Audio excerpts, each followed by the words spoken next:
It's tea time 210. This is week 60, 70. Week 69. Self-violence and suicide. So I have a little experience with this, not a whole lot. I went through a lot of rough times from the ages of about, I would say, 15, 16 to about 22. I don't really have a whole lot of experience dealing with suicidal issues. I did have suicidal thoughts, but not tendencies. I didn't do anything to try to kill myself, or I had no intention to do that.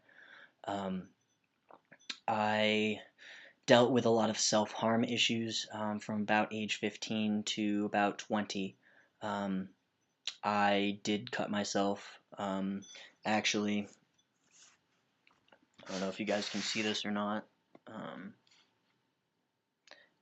yeah, you can sort of see I've got 3 scars here, and I used to have a ton of scars on my arm over the last, I don't know, 5, 8 years or so. I've healed a lot. I pretty much at 21 stopped cutting myself. I actually did one of those big scars that I showed you, and I ended up cutting the muscle, and it really, really freaked me out.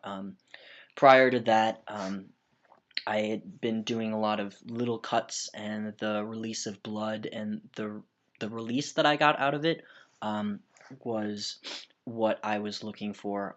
I was looking for a way to show the pain that I was in physically, to have that manifest, because just dealing with the emotional pain and the psychological pain was a lot, and nobody could see that.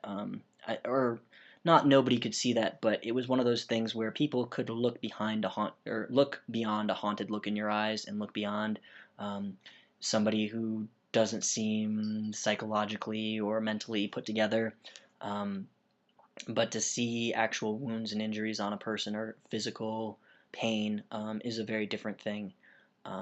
And sometimes when the emotional and mental pain just got to be too much, I would take it out on myself physically.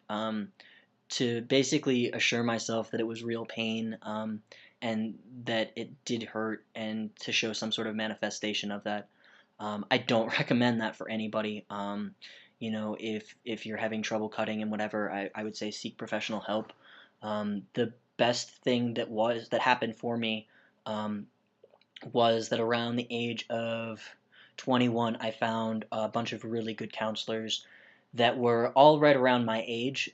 Actually, if anybody is looking for a counselor or something like that, what I do recommend is there's a lot of schools and stuff that are training, so grad students.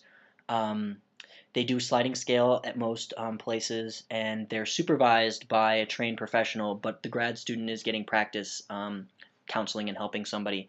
And what I found that I liked about the grad students was that um, they don't have all these set. They haven't seen like 300 different people and have these predisposed ideas, and they're not apathetic. They got into the profession to help people, and that's usually what they want to do when they're grad students, is really help people. And they also could relate better to me because I was 21, and seeing people in their 40s, 50s. Not that they weren't good counselors, but they had trouble relating to my situation. They viewed me as an alcoholic and a drug user and all these things as escapes, whereas when I met with a counselor that was close to my age, they understood that drinking was something that happened, especially on a college campus, especially when you're 21, 23. A lot of drinking does happen, and not that they weren't worried about me, and not that they were worried about how much I was drinking, and weren't not that they weren't suggesting I get help for that, but they were a little more aware, and had felt the pressures themselves of being my age, and they just understood things differently. Um, and what worked for me was finding a counselor that I could trust and feel comfortable with, and putting it all on the table. And I would go once a week, and just anything that was bothering me, anything, whatever, from the past week or that had happened that day, I would just bring up in my therapy sessions and talk through it and work through it. And it made me feel a lot better. It made me feel like there was somebody who would listen, that the pain that I was feeling and experiencing wasn't was pain, and that I was suffering, and that I wasn't the only one, that other people could see it. That whole type of thing. It made me accept myself and accept the pain that I was dealing with. And my psychologist then wrote me a letter after some time. We were dealing with getting me sort of stable, or getting me to a place where she really felt like she could recommend me for therapy. Um, and after that happened, that was really great. I haven't had any friends commit suicide. I have had a couple friends try. Um, and if you're feeling like that and you need to reach out, I'm here for you. I'm sure there are other guys on this channel that are here for you. There are counselors that are willing to listen. There's hotlines. There's a lot of support. And I think the biggest thing is feeling like you're worth that support, and that it's worth it, and that you need it, and that you need to go out of your way to get that. And I think it's really important to ask for help if you're struggling, or you don't know how to help yourself. And it's not to say the first, second, or 10th person necessarily knows how to help you, but if you keep asking for help and you keep seeking it, you will find it eventually. And I mean, there's just been so many things. I mean, there's so many trans people, trans men, gay and lesbian people, people that are on any side of the not norm spectrum, that deal with these types of feelings, that feel like they're, messed up, or that they don't deserve to live, or that nobody wants them around.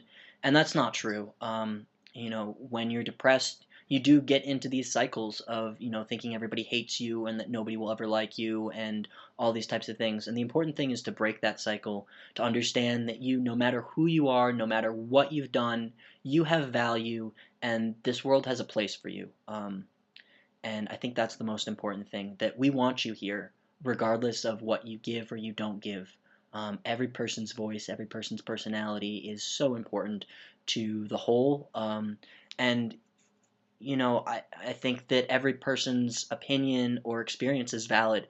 Um, so, like I said, I'm here for anybody. If you ever need talk or anything, if you're going through things, I've been through things before, um, but I'm here. I have contacts in New Mexico if anybody's struggling out here. And if not, there's plenty of places you can go online for resources. I'm more than willing to help people find resources. Um, so I hope you guys are well and you're taking care of yourselves. And I hope this was sort of helpful, sharing sort of my experiences. And take care. See you guys next week. Peace.